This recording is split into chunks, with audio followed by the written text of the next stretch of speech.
FNAF clones aren't really anything unheard of, with countless fan games taking the point-and-click survival horror approach from the first Five Nights at Freddy's game and adding their own spin to it. If the words Five Nights At haven't twisted the inner workings of your brain already, consider yourself one of the lucky ones. But officially licensed games from pre-existing IPs, that's a different story. A grosser sci-fi action story, but you know. Alien Blackout, developed and published by D3Go, was a fairly small surprise release in early 2019. Small indeed, because this game was exclusive to mobile devices like iOS and Android. Just taking a quick look at the trailer, and yeah, this was definitely going to be a bit different from its predecessor. Which, something tells me, didn't sit too well with fans. Joe's not gonna do what everybody thinks I'm gonna do, which is just flip out!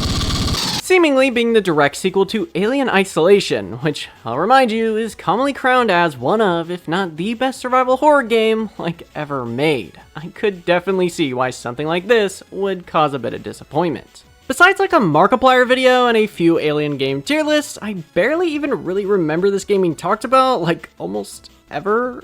Now, is this for a good reason, or is it truly an underrated gem among the others? As a pretty big FNAF fan, if you couldn't tell, and an albeit smaller fan of the Alien series, I've always wanted to check it out for myself and see if it truly is as unremarkable as people make it out to be.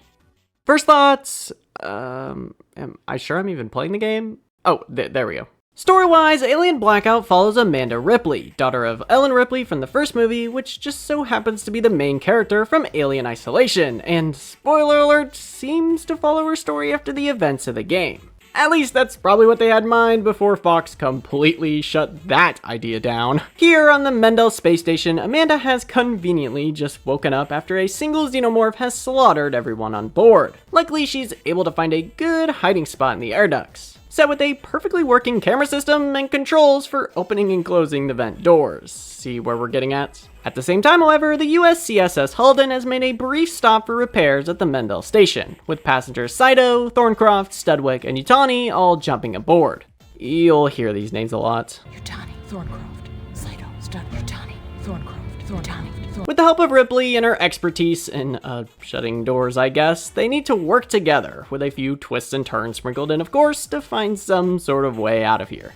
As mentioned before, the gameplay takes a lot of inspiration from the original Five Nights at Freddy's, with the main element being a camera system and the use of doors to directly block any threats coming your way. However, I do like the spin that Blackout put on it, as complicated as it may seem. In this game, the camera system is your main ally here, meaning you'll be on it 90% of the time, as you need to guide all 4 different crew members to certain objectives or rooms without anybody dying.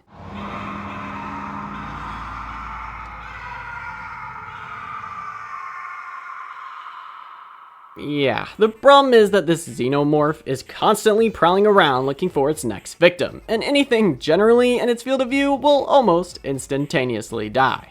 That includes you too. That's right, even Amanda is not completely safe from the perfect organism. In this strange, spacious air duct spot, the xenomorph can, in fact, track you down and slowly make its way towards you. But unlike your peers on the ground, or space, or I don't know, you have the ability to shut the vent door in time by simply pressing on it. Besides the use of the actual cameras you look at, you're able to apply the ship's limited power to close or open doors around the station and monitor certain hallways, all in an attempt to keep these guys alive. Which, I'll say, is very hard to do sometimes. Thankfully, the game allows you to essentially control each one, either by drawing individual paths they can all take, making them hide, or hurrying their asses up. Trust me, they all walk extremely slow. Which is not very good since you're constantly under the threat of an ominous 8-minute timer labeled Blackout. Which, is fairly self-explanatory.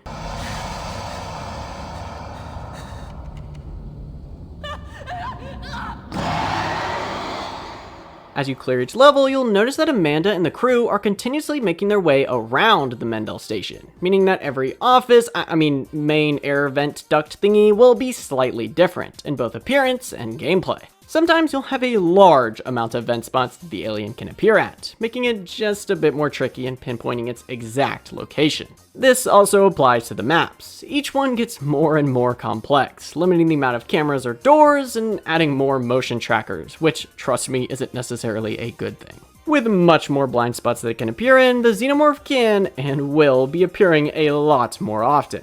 Especially since it's also able to use the air ducts to basically just appear like anywhere it wants.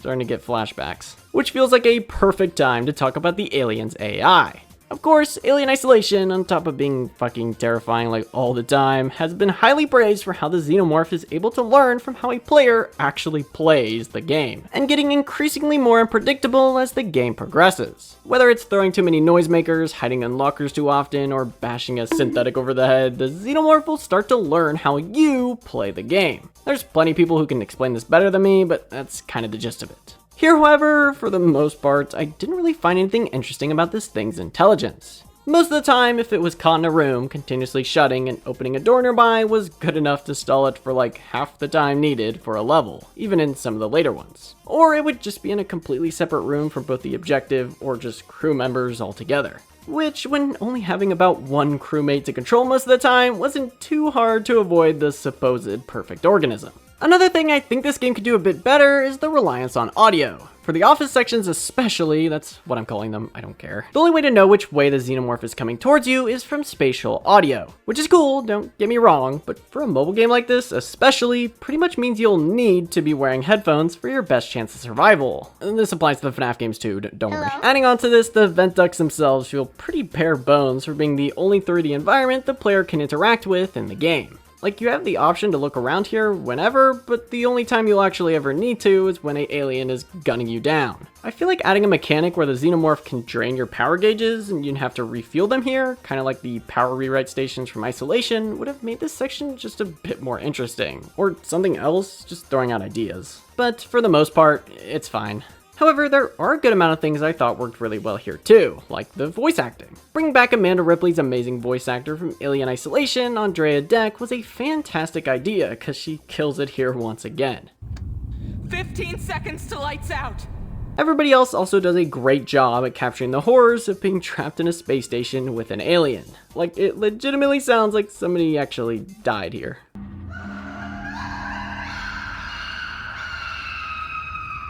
Okay, now you're just making me feel bad. The visuals, while seemingly taking a majority of assets from Alien Isolation itself, are also really good for a mobile game of this size. Nothing felt absurdly low effort or poor quality or really anything like that here. Something a bit more interesting that differentiates it is that each level is more of a progression through a small story, rather than a night system like Five Nights at Freddy's. For example, the amount of crew members you carry through each level of the ship will vary depending on if they actually make it to the next objective, which basically means that each crewmate lost in the last level will continue to be dead throughout the entirety of your playthrough, kind of making the game a bit easier with really no downsides, but it's cool nonetheless. To be completely honest, I got my party killed pretty early on and was just chilling with Yutani. But look, I tried. Sometimes you'll have to guide them through objectives like simply checking rooms, finding IDs scattered about, or just making sure the place is set to blow before you leave.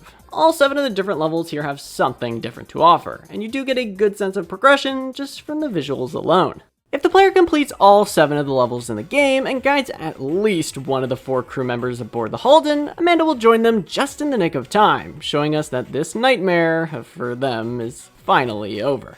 And yeah, that's pretty much all there is to the game. Only other thing here is a survivor mode, which is unlocked upon completing the main story. That's, from what I can tell, is just replaying the game with only 3 energy cells instead of 5, and you have to restart from the beginning if you ever get a game over. But for some reason, I can't play it. So, does the game warrant the massive amount of backlash it received upon release? No, not really. Should IGN have given it a lower rating than Alien Isolation?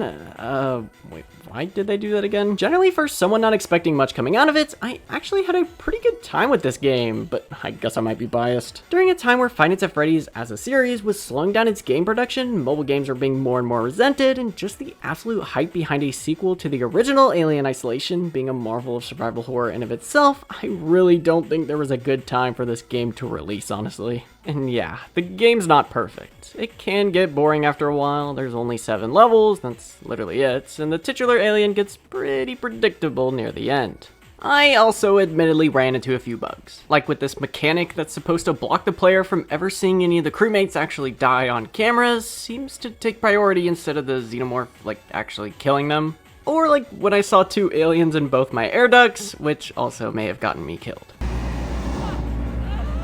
I feel like it might have benefited this game by using elements that other FNAF clones commonly use. Like, imagine a bonus mode where multiple xenomorphs invade the station, or even a smarter, faster alien queen, just something to spice up the gameplay after completing the main story, because after that, that's kind of it. I mean, even a simple level select or way to adjust the alien's AI would have been a welcome addition. But with a simple story, short runtime, took me less than 2 hours to complete, and a base price tag of just $5, no microtransactions anywhere mind you, this game works perfectly fine as a fun little alien game you can play practically anywhere. Oh, never mind, you actually can't play this game anymore. Whoops, forgot to mention that on Halloween of last year, Alien Blackout was officially completely sunsetted from all platforms, likely for licensing reasons. Which I find pretty sad, as it seems that the main consensus around this game was that it was filled with microtransactions, was Alien Isolation's true sequel, or that it was generally low effort all around. Which are just all completely untrue. While the game barely got any substantial updates beyond basic patch notes, it seemed like the devs were really pushing more people to try the game out, with massive sales or even days where the game was just completely free. But that didn't necessarily change its fate, now just more so being another forgotten Alien game rotting away on the shelf. I mean, it's pretty funny it happened in the first place, right? Supposedly, Scott Cawthon is, at the very least, a big fan of the first movie and Prometheus. So, having something that likely had at least a small inspiration on FNAF's creation, making a game that works practically identical to it is always kind of funny to see. Now, we just need to wait for the opposite to happen. Okay, that's not really what I had in mind.